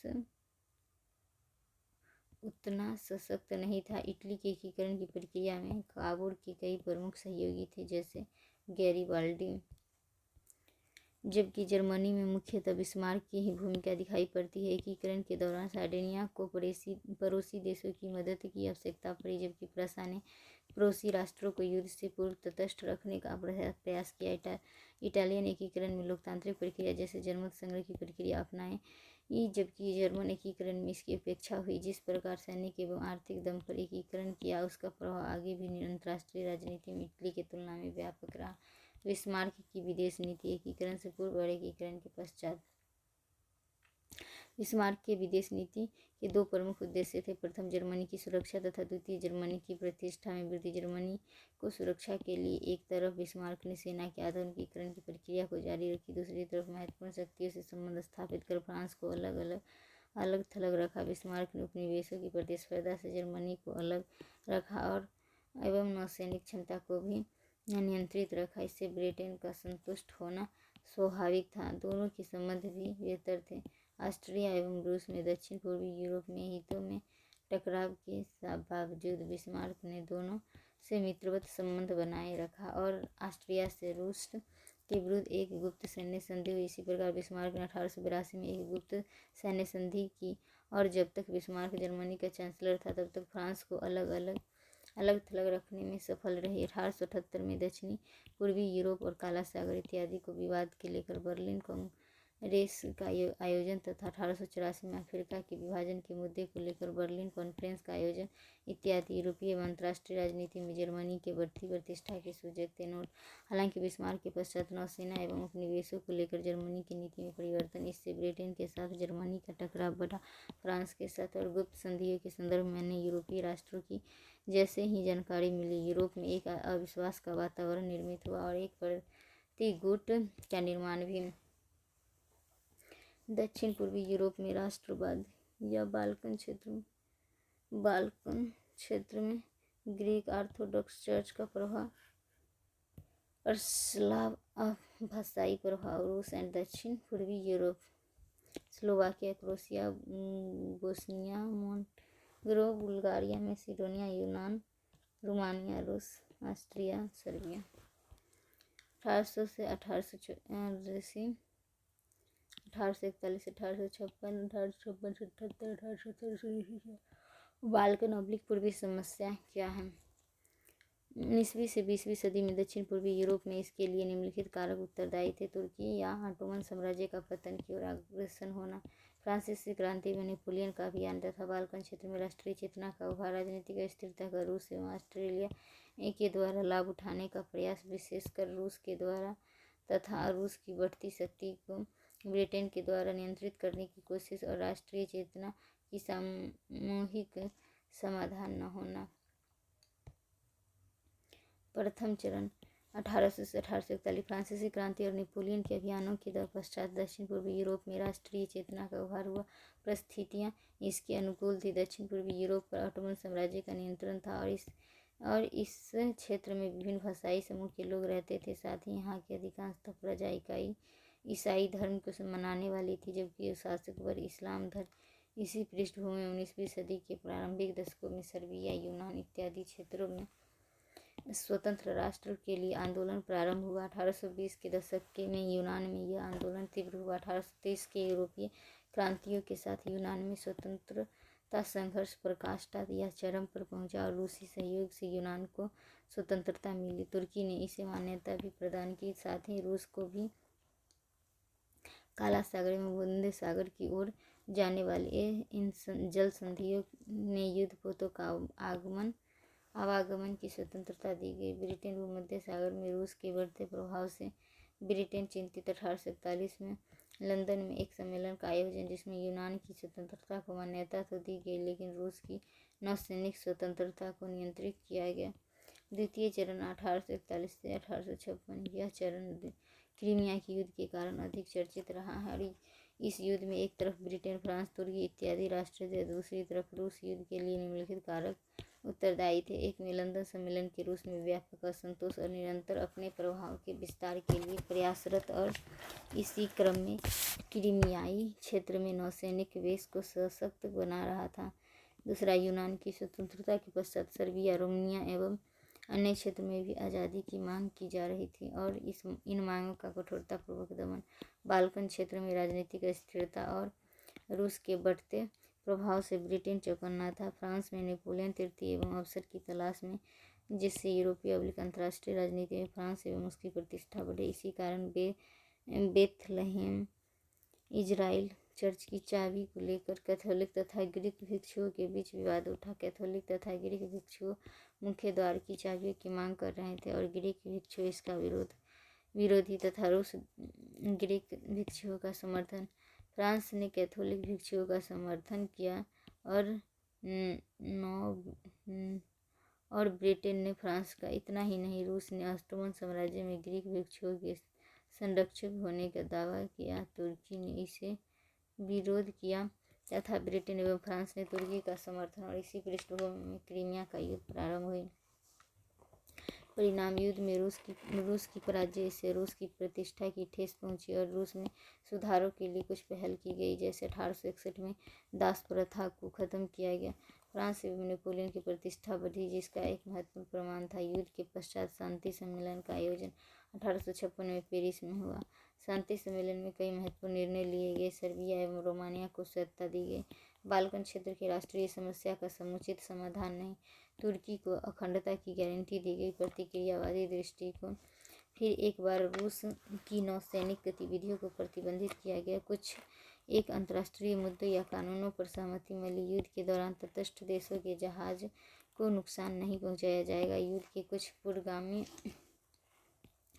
दूरगामी परिणाम भी हुए। युद्ध के कारण वियना व्यवस्था कमजोर पड़ गई, और आगे चलकर इटली और जर्मनी के एकीकरण को इससे लाभ हुआ। युद्ध के दौरान फ्लोरेंस नाइटिंगेल ने निस्वार्थ भाव से घायल सैनिकों की सेवा की। आगे चलकर इन्हीं की प्रेरणा रेड क्रॉस नामक संस्था की स्थापना हुई। 1856 से 78 तीसरा चरण। पेरिस सम्मेलन में राष्ट्रवाद की समस्या का समुचित समस्या का समाधान या तार्किक समाधान न होने से असंतोष बना रहा, और बाल्कन क्षेत्रों में आज़ादी के संघर्ष जारी रहा। यूरोपीय राष्ट्रों के समर्थन से उत्साहित होकर तुर्की ने राष्ट्रीय आंदोलन का कठोरतापूर्वक दमन जारी रखा। 1871 में इटली एवं जर्मनी के एकीकरण तथा ऑस्ट्रिया एवं फ्रांस की पराजय से शक्ति संतुलन में परिवर्तन हुआ, और इस अवसर का लाभ उठाकर रूस ने फिर एक बार राष्ट्रीय आंदोलन को समर्थन दिया। 1877 में एक युद्ध में तुर्की को पराजित कर निम्न शर्तों को मनाने का बाध्य किया। सर्बिया, रोमानिया एवं मोंटेनेग्रो की स्वतंत्रता को मान्यता। एक बृहत्तर बुल्गारिया को निर्माण, जिसमें मैसेडोनिया का भी क्षेत्र भी शामिल था। तुर्की ने बोस्निया में सुधारों का आश्वासन दिया। फिर एक बार जल संधियों में रूसी युद्धपोतों को ले जाने की स्वतंत्रता दी गई। रूस के बढ़ते प्रभाव से ब्रिटेन का चिंतित होना स्वाभाविक था। ब्रिटिश दबाव में 1878 में बर्लिन में एक कांग्रेस का सम्मेलन का आयोजन किया गया। बिस्मार्क ने इसकी अध्यक्षता की, और इसमें निम्नलिखित निर्णय लिए गए। एक में सर्बिया, रोमानिया एंड मोंटेनेग्रो की स्वतंत्रता की मान्यता ये रहने दिया गया। बुल्गारिया से मैसेडोनिया को अलग किया गया, और मैसेडोनिया पर तुर्की का नियंत्रण। रूस के नौसैनिक स्वतंत्रता को पुनः नियंत्रित किया गया। भूमध्य सागर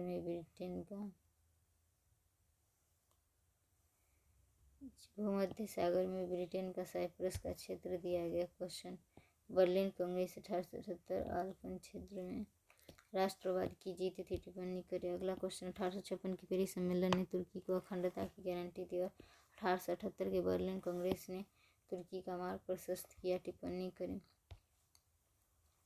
चौथा चरण 1869 से 1914। 1878 से 1914 बर्लिन कांग्रेस की ऑस्ट्रिया को दी गई थी। बर्लिन कांग्रेस में भी बाल्कन क्षेत्र में भी राष्ट्रीय समस्या का तार्किक समाधान नहीं हो पाया था। बोस्निया, अल्बानिया, मैसेडोनिया का प्रश्न अनुवर्ती थे। 1908 में ऑस्ट्रिया के बोस्निया पर पूर्णतः नियंत्रण स्थापित किया। रूस ने इसका विरोध किया और अंतर्राष्ट्रीय सम्मेलन की मांग की, लेकिन रूस की मांग नहीं मांगी गई। यह एक प्रकार से रूस का अपमान था। बोस्निया संकट। इसी समय 1912 से 13 बाल्कन राष्ट्रों ने सर्बिया, बुल्गारिया एंड यूनान एकजुट होकर तुर्की के विरुद्ध युद्ध की घोषणा की। ब्रिटेन की मध्यस्थता से युद्ध तो समाप्त हुआ, लेकिन तुर्की का प्रभाव या नियंत्रण यूरोप से निरंतर लगभग समाप्त हो गया। इसके पश्चात मैसेडोनिया पर नियंत्रण को लेकर सर्बिया और बुल्गारिया में युद्ध। सर्बिया को अधिक हिंसा मिला, इससे सर्बिया का महत्व बढ़ा। सर्बिया को रूस का बैकअप था। इसी समय अल्बानिया को स्वतंत्र राष्ट्र का दर्जा दिया गया। क्वेश्चन, पूर्व समस्या सदैव ही अंतर्राष्ट्रीय प्रश्न रहे हैं, चर्चा करें। 1830 एवं 1848 की यूरोपीय क्रांति कारण दोनों ही क्रांतियों का तत्कालीकरण था। फ्रांस में जनता के द्वारा शासक का विरोध और सत्ता परिवर्तन, हालांकि दीर्घकालिक रूप से कई अन्य कारक भी जिम्मेदार थे। मुख्य रूप से प्रगतिशील राजतंत्र एवं प्रतिक्रियावादी धार्मिक शक्तियों के बीच टकराव। वियना सम्मेलन से प्रगति शक्तियों से निराशा और सम्मेलन के पश्चात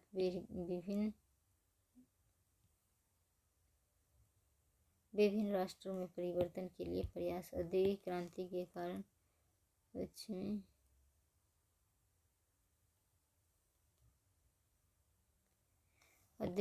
के कारण पश्चिमी यूरोपीय देशों में मध्य वर्ग का बढ़ता महत्व तथा मध्य वर्ग और श्रमिकों के द्वारा राजनीतिक सुधारों की मांग। 1848 की क्रांति से पूर्व यूरोप के कई देशों में आर्थिक संकट के कारण असंतोष। 1830 की क्रांति के परिणाम उदारवाद, दूसरा राष्ट्रवाद के दृष्टिकोण से तथा लोकतंत्र के दृष्टिकोण से। फ्रांस में चार्ल्स दसम को हटाकर जनता ने लुई फिलिप को राजा नियुक्त किया, अर्थात वंशानुगत एवं दैवीय राजतंत्र पर प्रभाव एवं संवैधानिक राजतंत्र की स्थापना। एक में इसका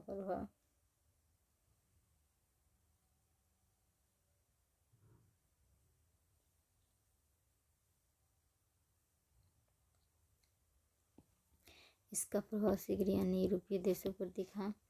स्पेन एवं स्विट्जरलैंड में संवैधानिक सरकार का संगठन। 1832 में ब्रिटेन में संसदीय सुधार, जिसमें हाउस ऑफ कॉमन मध्य वर्ग तथा शहरी जनता को राजनीति में विशेष महत्व दिया गया। राष्ट्रवाद की दृष्टिकोण से बेल्जियम हॉलैंड से स्वतंत्र हुआ। बाल्कन क्षेत्र में राष्ट्रीय चेतना का अभाव। यूनानी स्वतंत्रता संघर्ष की तीव्रता तथा यूनान अंततः स्वतंत्र हुआ।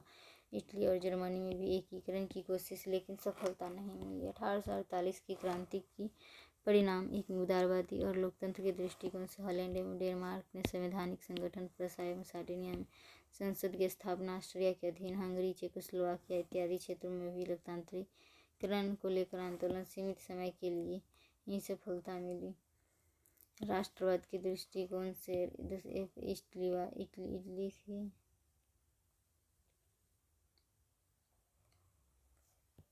इटली एवं जर्मनी में एकीकरण की कोशिश। पोलैंड में राष्ट्रीय संघर्ष।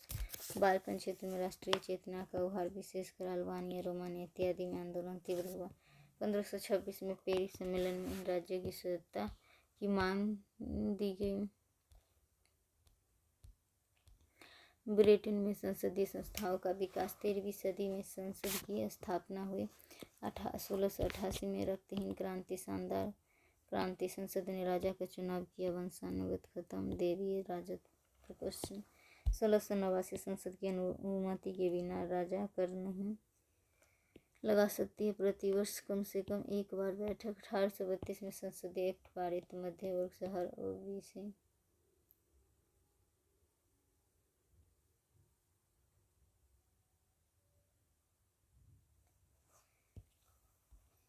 HOC। 1832 के संसदीय एक्ट से असंतुष्ट होकर मजदूरों ने चार्टिस्ट मूवमेंट चलाया और इनकी प्रमुख मांगे थी सार्वभौमिक वयस्क मताधिकार, प्रतिवर्ष चुनाव, सांसदों को वेतन इत्यादि। 1867 में शहरी मजदूर वर्ग को, 1884 में ग्रामीण मजदूर वर्ग तथा 1918 में महिलाओं के मतदान देने का अधिकार दिया गया। 1911 में हाउस ऑफ कॉमन्स को वित्तीय मामलों में हाउस ऑफ लॉर्ड्स की तुलना में अधिक महत्व दिया गया। इंडस्ट्रियलाइजेशन। उदारवादी देशों में पूंजीवाद और साम्यवादी देशों में यूरोप 1770 से 1800 बी में 1850 से 1900 Germany, Italy, Japan, USA। France, Holland, Belgium.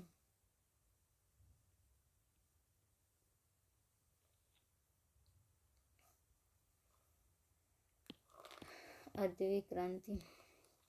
औद्योगिकरण एक सतत चलने वाली प्रक्रिया है, न कि घटना। मशीनों के द्वारा उत्पादन की शुरुआत सर्वप्रथम ब्रिटेन में हुई और फिर क्रमशः पश्चिम यूरोप, मध्य यूरोप, अमेरिका इत्यादि देशों में। फ्रांसीसी विचारक लुई ब्ला ने सर्वप्रथम आर्थिक क्रांतियों के संदर्भ में सर्वप्रथम औद्योगिक क्रांति शब्द का प्रयोग किया और इससे आशय था बड़े पैमाने पर उत्पादन, मशीनों के द्वारा उत्पादन, वाष्प की शक्ति के द्वारा मशीनों का संचालन, अधिक मुनाफे के लिए उत्पादन, कारखाने में उत्पादन इत्यादि। यह सही है कि औद्योगिक क्रांति के कारण उत्पादन के तरीकों में व्यापक बदलाव हुआ और उद्योग के साथ साथ अर्थव्यवस्था के अन्य क्षेत्रों को भी गहराई से प्रभावित किया, लेकिन यह भी सच है कि आर्थिक जीवन है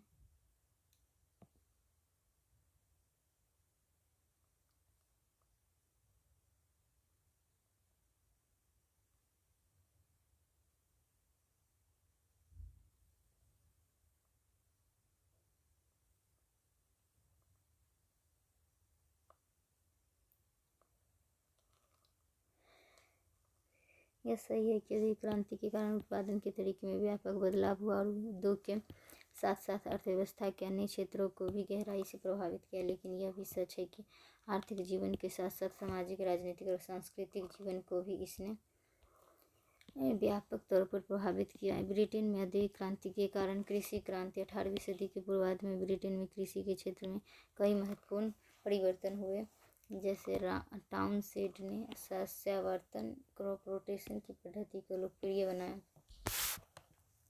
जिब्रोल्टर ने बीज बोने की यंत्र का उपयोग प्रारंभ किया, आर्थर यंग ने बड़े बड़े फार्मों में व्यवस्थित तरीके से कृषि की शुरुआत की, साथ ही बाड़ाबंदी एनक्लोजर के कारण भी खेती के लिए बड़े बड़े खोखला उपयोग हो पाए। इन परिवर्तनों के कारण उत्पादकता तेजी से बढ़ी और गैर कृषि कार्य में संलग्न लोगों को खाद्यान्न उपलब्ध हो पाया।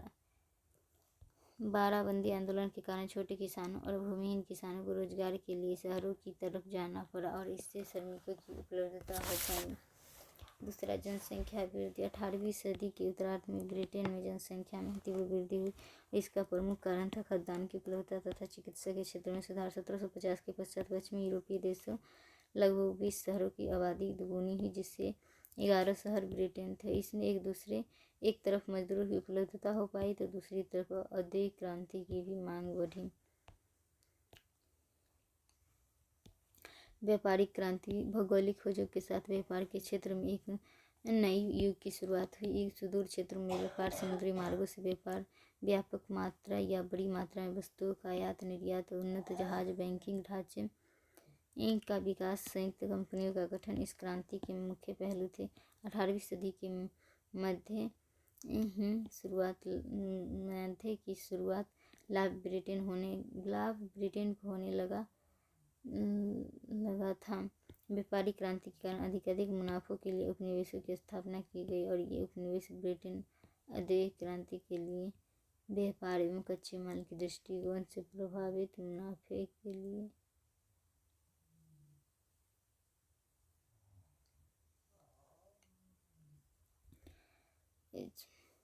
व्यापारिक क्रांति के कारण अधिक मुनाफों के लिए उपनिवेशों की स्थापना की गई और ये उपनिवेश ब्रिटिश औद्योगिक क्रांति के लिए बाजार एवं कच्चे माल के दृष्टिकोण से अत्यधिक मुनाफे के लिए उद्योग में किया जाने लगा। परिवहन के क्षेत्र में क्रांतिकारी बदलाव। नहर, रेलवे, पक्की सड़क। 18वीं सदी के उत्तरार्ध तथा 19वीं सदी के पूर्वार्ध में ब्रिटेन यूके में परिवहन के क्षेत्र में भी क्रांतिकारी परिवर्तन हुआ। 18वीं सदी के अंतिम दशक तक ब्रिटेन की सभी प्रमुख शहरों को नहरों से जोड़ दिया गया। 1790 के दशक को ब्रिटेन में नहर उन्माद के दशक के रूप में भी याद किया जाता है। नहर परिवहन के कारण बड़ी मात्रा में वस्तुओं के पश्चात आयात निर्यात में सुविधा हुई, लेकिन नहरों में ट्रैफिक तथा नहर परिवहन के कारण बड़ी मात्रा में वस्तुओं के आयात निर्यात में सुविधा हुई, लेकिन नहरों में ट्रैफिक तथा बारिश के कारण उत्पन्न कठिनाइयों के कारण वैकल्पिक परिवर्तन मार्ग पर कार्य प्रारंभ हुआ और इसी क्रम में रेलवे एवं पक्की सड़कों का निर्माण तेजी से 19वीं सदी के निर्माण में हुआ। पक्की सड़कों के निर्माण की शुरुआत मैकटे नामक इंजीनियर ने की। वहीं 1830 में मैनचेस्टर में लिवरपूल के बीच व्यावसायिक तौर पर रेल संचालित होने लगी। 1850 तक 6000 मील रेलवे लाइन का निर्माण ब्रिटेन में किया गया। परिवहन के साधनों ने ब्रिटिश औद्योगिक क्रांति को कई प्रकार से प्रभावित किया, जैसे रेलवे के विकास की प्रक्रिया में इस्पात एवं इंजीनियरिंग गुड्स की मांग बढ़ी, लेकिन इससे राष्ट्रीय बाजार का निर्माण हुआ। लोगों को रोजगार का अधिक अवसर मिले तथा आयात निर्यात की प्रक्रिया भी सुगम हुई। राजनीतिक कारण यूरोपीय राष्ट्रों की तुलना में 1688 के पश्चात ब्रिटेन राजनीतिक रूप से ज़्यादा स्थिरता और लोकतांत्रिक संक्रमण की प्रक्रिया अन्य यूरोपीय राष्ट्रों की तुलना में अपेक्षाकृत शांतिपूर्ण सुगम हुई। राजनीतिक स्थिरता से अनुसंधान एवं निवेश को प्रोत्साहन मिला। अन्य यूरोपीय राष्ट्रों की तुलना में ब्रिटेन में मौद्रिक एवं विधिक एकीकरण की शीघ्र हुआ। भाषाई दृष्टिकोण से भी ब्रिटेन अधिक एक रूप था, अतः राष्ट्रीय बाजार के निर्माण में सहूलियत हुई। राज्य ने कई अन्य प्रकार से औद्योगिकरण की प्रक्रिया को गति प्रदान की, जैसे उपनिवेशों की स्थापना, कर क्रेता के रूप में इत्यादि।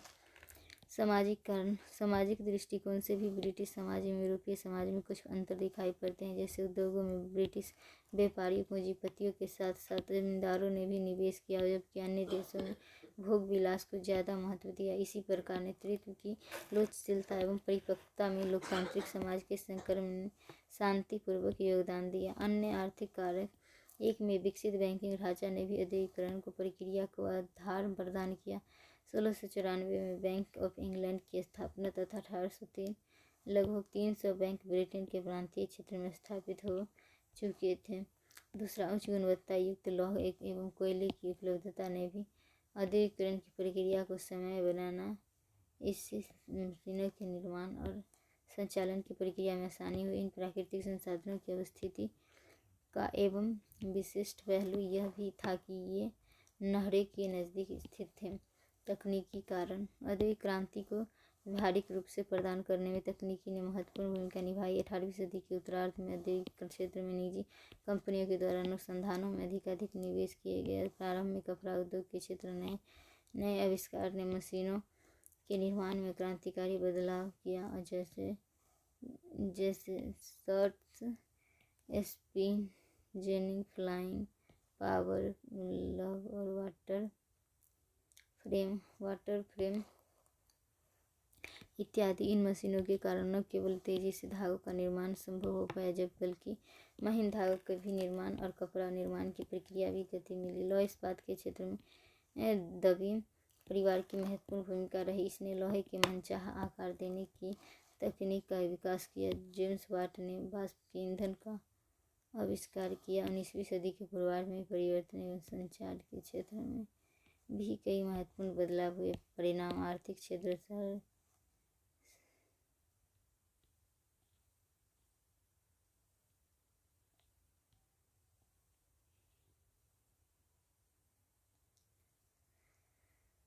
परिणाम आर्थिक क्षेत्र सामाजिक राजनीतिक अंतर्गत और विचार। परिणाम आर्थिक क्षेत्र में उत्पादन पद्धति में व्यापक बदलाव। उद्योगों में मशीनीकरण की शुरुआत तो हुई, आगे चलकर कृषि के क्षेत्र में भी मशीनीकरण की प्रक्रिया तथा अर्थव्यवस्था के अन्य क्षेत्रों में भी यह प्रवृत्ति देखी गई, लेकिन क्रमशः परिवर्तन और प्रारंभ में कपड़ा उद्योगों में अधिक मशीनीकरण। दूसरा, परिवहन के क्षेत्र में भी क्रांतिकारी बदलाव, जैसे रेलवे, औद्योगिक वस्तुओं के उत्पादन में मात्रात्मक एवं गुणात्मक वृद्धि भी और बड़े पैमाने पर उपभोक्ता वस्तुओं की उपलब्धता। हालांकि आर्थिक असमानता के कारण समाज के सभी वर्गों को उपभोक्ता वस्तुएं आसानी से उपलब्ध नहीं थी। औद्योगिकरण के कारण एक तरफ शहरों में रोजगार के अवसर उपलब्ध हुए, तो दूसरी तरफ कुटीर उद्योगों के पतन के कारण लोग बेरोजगार भी हुए। आर्थिक गतिविधियों के केंद्र के रूप में शहरों का महत्व बढ़ा और शहरीकरण की प्रक्रिया भी तीव्र हुई। सामाजिक परिणाम औद्योगिक क्रांति के कारण समाज में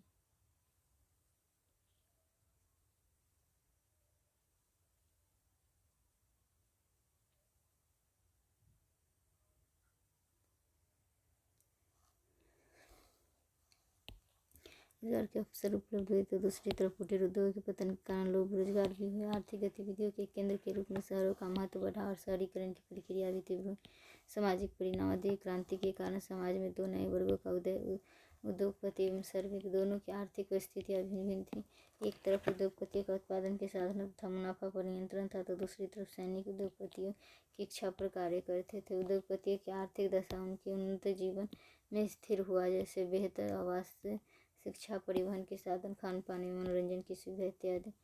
औद्योगिक उद्योगपतियों के विपरीत श्रमिकों की आर्थिक दशा बेहतर नहीं थी और यह उनके निम्न स्तरीय जीवन स्तर में अभिव्यक्त हुआ, जैसा झोपड़ियों में रहना, छोटे छोटे कमरों में बड़ी संख्या में एक साथ लोगों का रहना, पेयजल खदान की समस्या इत्यादि। चूँकि औद्योगिक गतिविधि यहाँ निजी स्वामित्व में थी और सरकारी नियंत्रण से बाहर या सरकार का अपेक्षाकृत कम नियंत्रण था, अतः मजदूरों की मजदूरी रोजगार के अवसर उद्योगपतियों पर निर्भर करता था। न्यूनतम मजदूरी पर कार्य करना, रोजगार को लेकर असुरक्षा की भावना, कारखानों में निरंतर दुर्घटना होना, दुर्घटना को लेकर मुआवजा की समस्या, यूनिसर्न बनाने का अधिकार नहीं, जैसे कारणों से इनकी दशा और खराब हुई।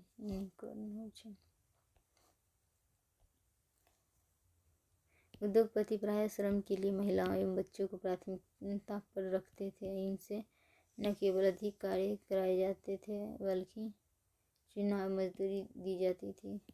कार्य के घंटा की अनिश्चितता, न्यूनतम मजदूरी की रेखा का निर्धारण न होना, जैसे कारकों ने भी मजदूरों के विभिन्न का अभिनीतिकरण।